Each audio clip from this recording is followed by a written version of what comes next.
It's really not a love song. If you're young, you think that's what it's about a guy and a girl. But if you're older, you realize it's about friends that you grew up in school with, and you didn't know to get their address or find out their parents' name or where their grandmother lived, what city they lived, so that you could track them down when suddenly their family moves and you never see your favorite childhood friend again. And it's about my grandmother, too. It's about how, as I was growing up, I didn't really stop and sit down and talk with her because I was outside running around going, whoop, whoop, whoop, yay, and having fun. And I could have sat down with my grandmother and really experienced that love that she had for me and that I felt for her. But in my innocence, I didn't realize that it wouldn't always be there.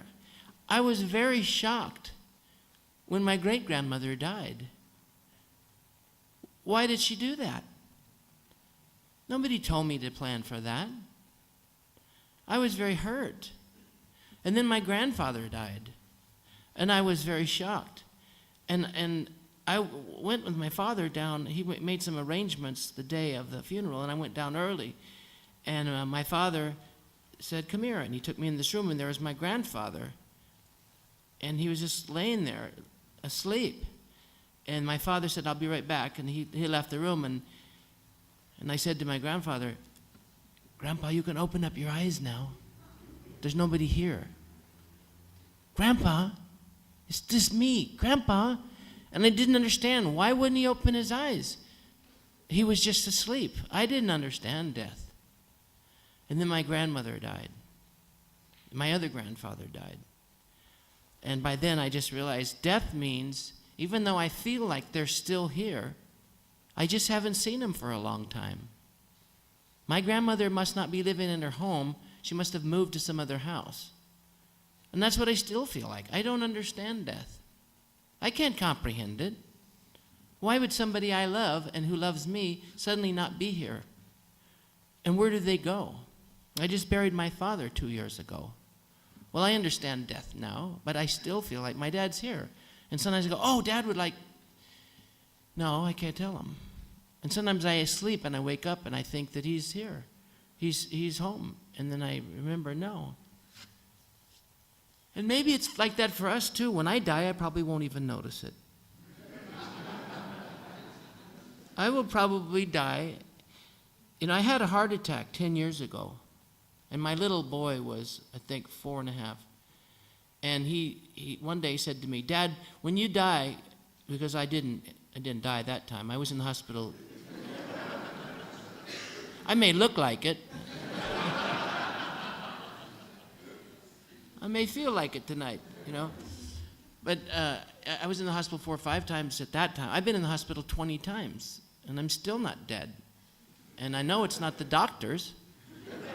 I know it's God. Because the first time I went into the hospital, I went to the emergency room, and I was screaming and clutching my chest. Ah! Ah! Ah! And that's all I said. And so after about 2.5 hours, they took me seriously. They rushed me into a small room and said, here, lay down here. And so I laid down and continued screaming. And then somebody came in and said, Mr. Norman, would you please stop screaming? I said, I'm sorry, I'm in a lot of pain. And I kept screaming. And then somebody came in like a half an hour later and said, okay, what's your name and what's your address? Okay. Do you do cocaine? No. Okay. Do you do heroin? No. Okay. What drugs do you do? Oh, no drugs. No drugs. Alcohol? No alcohol. Cigarettes? No cigarettes. Answer. And they said, okay, well, bye. And I said, can you tell the doctor I'm in here? Can you? He says, oh, somebody will be with you in a minute. And they left. About an hour and a half later, somebody came in and said, Mr. Norman, can you please stop screaming? And they closed the door and went away. Then somebody came in and said, in your name and your address, and do you take cocaine, and do you take heroin? And then they left. So finally somebody came in and said, Mr. Norman, come right this way. And I thought, okay. Now I'd been in there like 4.5 hours, I think. So I came down the hall, screaming, and they put me in a nice room, way, way in the back, and they closed the door. And somebody came in about an hour later and said, your name, your address, you know.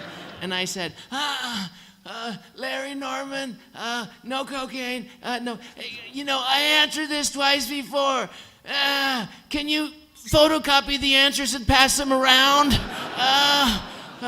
And this woman said, I don't work here.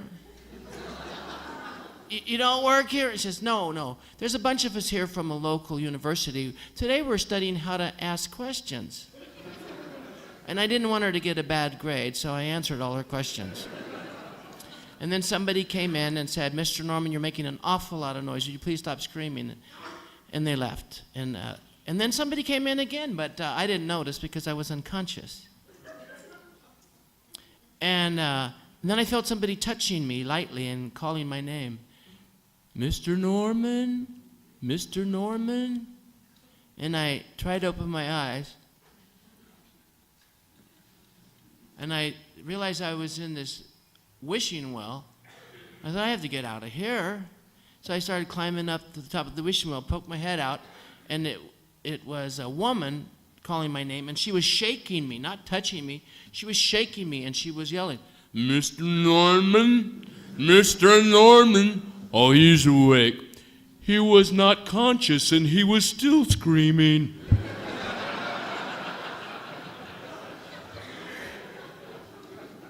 She turned to a bunch of other doctors that were there. So they rushed me out on this bed with wheels on it into the operating area, and then they gave me a shot of something. They said it was cocaine.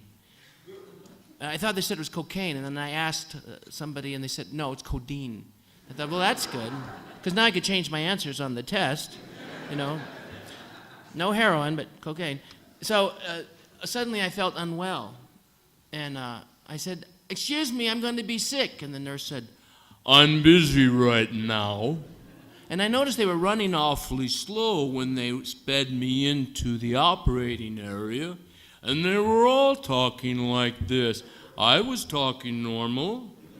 And I was going, I'm going to be really sick. I will get to you in a minute. And so everybody was still running around slowly, and I just suddenly remembered those football movies, American football, where they throw the ball, and they have these slow motion cameras that do the replay. And I thought about those guys, the quarterbacks that have the ball, and they look for an opening, and they throw it. So I was looking at all these 7 or 8 people rushing about, and I thought, there's equipment over there, but no people, but that's not good. There's an opening. And I repainted the wall. I was so embarrassed, but I felt like this is going to be the biggest one I've ever experienced. And I was right. And somebody said, it's the codeine. I said, well, why did you give it to me? And then the nurse was very mad, and she said, next time use this. And she gave me a little plastic dish, which was it was blue, and it was shaped like a kidney, and I knew that they didn't need that to put in there, but it was like an ice cream dish that I had at Foster's Freeze when I was a little kid. They put a banana split in it, and so it was very lightweight, and so I started to feel sick again, and I looked for another opening, and I held the dish up, and when I held the dish up, I thought, this is not good.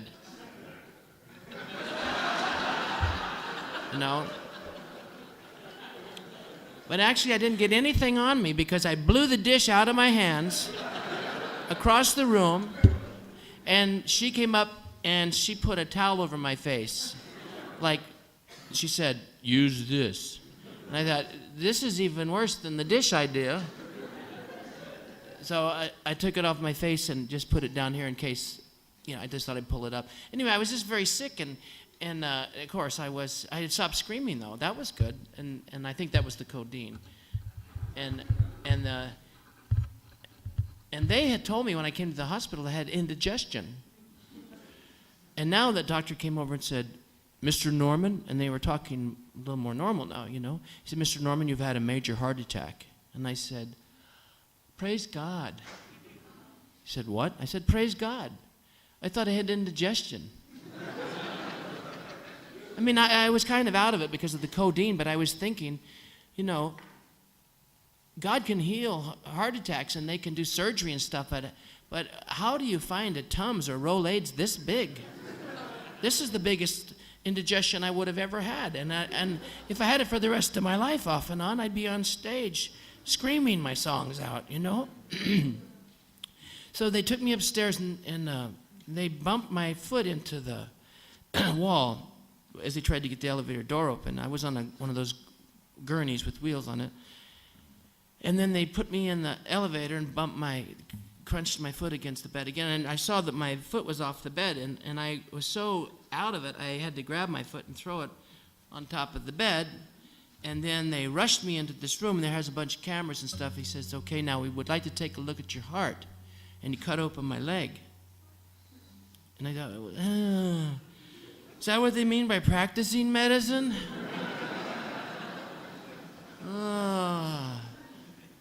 And he said, we're going to insert this camera up your veins. And so then I looked at these TV screens because he said, now that's your heart beating, that's your pulse flowing. We're going to get up closer and look at your heart.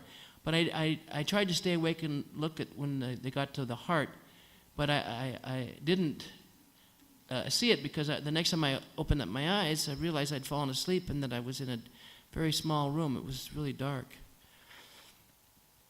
And I was laying there, and I had a bunch of wires in my hand, and a nurse came in about an hour later. I said, where am I?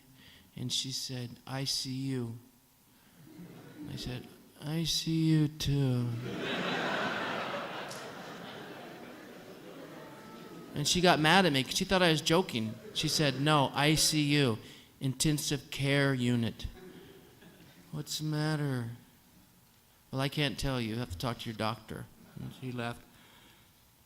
And my mother came in and said, well, I just spoke to the doctor, and he said I could come in. You're an intensive care unit. We've flown down to Los Angeles. Dad's here, too.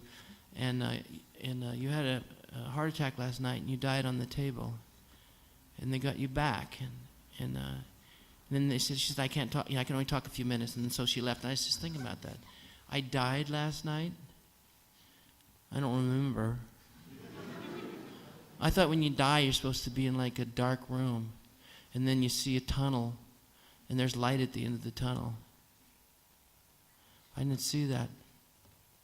And so I kept thinking about that when I was at the hospital, because they say if you die, you wake up in this place, and that you look, and there's this light, and you walk toward the light, and then at the end of this kind of tunnel where there's light, you see people from your past saying, come over here, come this way, come over here. And I started thinking, wow, you might see people from school and you know, people you'd known in the past, but you should probably try to remember whether they're Christians or not before you go over there.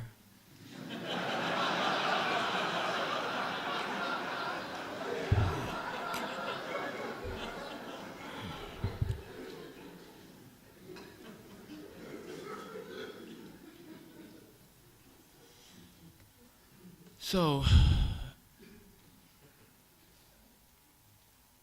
I've been in the hospital 20 times for various things, and I know a lot of you have had a lot of medical experience, and that you're probably trusting God by now and knowing that the doctors can only do so much, but God can do anything.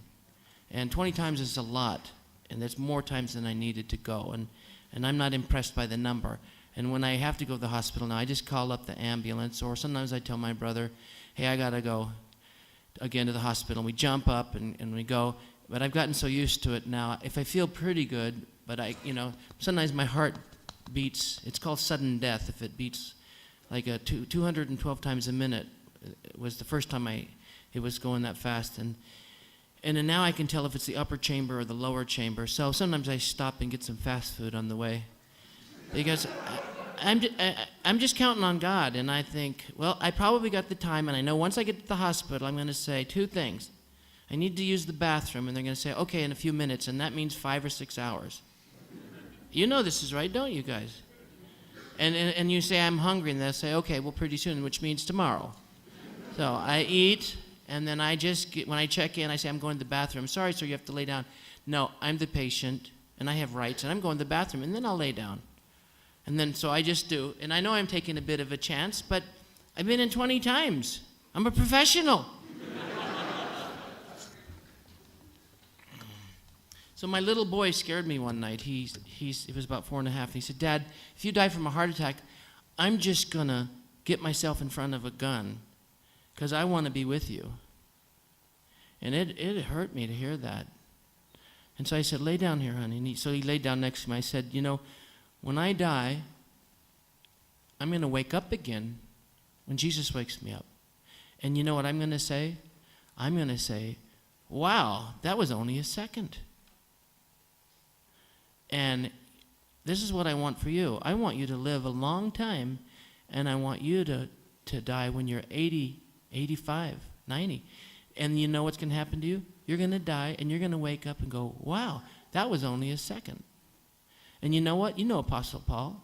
Well, he's going to wake up around the same time we wake up, and he's going, "Hey, that was only a second." I said, then you're going to see me, but only when Jesus takes us all up there, then you're going to see me. So there's no reason for you to die now because you can't see me. You're going to be asleep, maybe for 100 years. Paul's been asleep for 2,000 years, but it's only going to seem like a second. So I want you to get married. I want you to have children. I want you to be a grandparent, a great-grandparent. I want you to do a lot of wonderful things with your life. So a few days later, he told me, "Dad, I've been thinking it over, and I asked God to forgive me that I was somehow being selfish, that I wanted to be with you instead of wanting to be with him."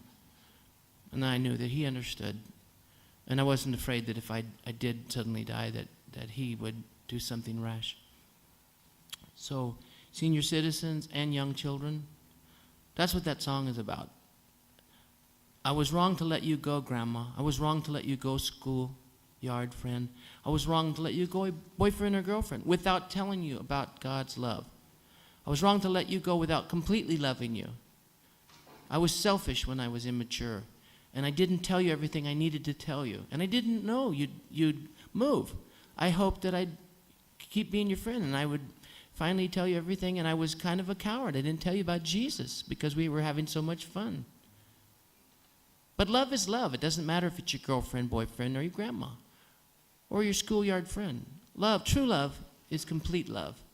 And you need to tell people about Jesus. It doesn't matter if you're in a retirement home or a prison or in school or sitting at home and your next door neighbors are outside. When you look around and observe, you'll see that certain people really are lonely and hungry. And maybe God will nudge you and say, I think today's the day you need to tell them. And just so be obedient. Don't be afraid. If you start the sentences, God will finish those sentences. You don't need to know what you're going to say. God knows. And he'll help you. I don't want to say raise your hand, but how many people have talked about Jesus to someone? Don't raise your hand. But the Bible says, go into the world and preach the gospel. It doesn't say, oh, wonderful, beautiful church, open your doors and invite the world in. It says, go into the world. It says, be in the world, but not of the world, not like the world. We are warriors, and we are in a war, and I feel like we're spies. We are behind enemy lines, every one of us. We are living in a world filled with people who would like to crush the truth that we would like to share with them, but that we are on a secret assignment. We are on a mission to rescue people and bring them back away from the enemy. And that God will give us the power to do this. But it takes a little bit of courage. It takes faith the size of a grain of mustard. And God will do all the rest. And you know how the mustard seed grows into a very large plant, tree. But it's just a tiny little seed. And this is what God expects of us. We are small, yes. We're in a very large world. But our little bit of faith can grow and do mighty things. I've talked to a lot of people in my life on the street. Some of them I've never seen again. Some of them became my friends after they became Christians. Some of them became gospel singers like Keith Green, Randy Stonehill. One of the girls was a Jewish girl. She became a Christian and started Jews for Jesus with Moshe Rosen, another Jewish man. You don't know what your small words might do in a large way. God will make that small seed grow into something beautiful. So please don't hesitate to love one another by talking and revealing God's love for your friends.